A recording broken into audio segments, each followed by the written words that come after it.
Well, if you've been friends with me for a while now on Facebook, you know that at times I will post a video of me and the boys watching a game.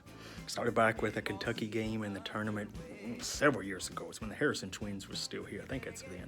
I found once I set up the camera, you kind of look at it some, you kind of watch it, but then you kind of gradually forget about it, and it turns into a great memory to have with me and the boys watching a game and cheering and celebrating and so on.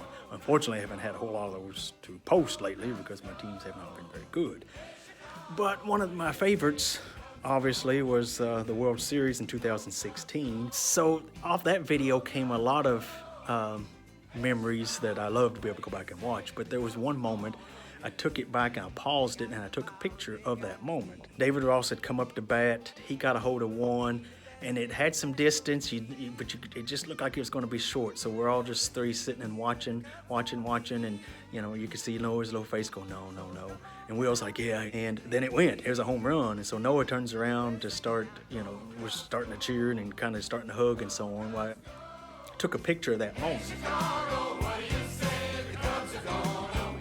And I've had this picture sitting behind the couch over here in the Trawled Cave. Just absolutely love that moment. But I started thinking, man, that's just I just love that picture so much, but it's just a small little picture. How cool would it be to have that blown up? So now I want to show my favorite addition to the Trawled Cave down here.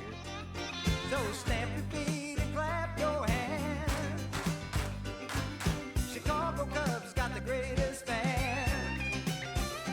Absolutely love it.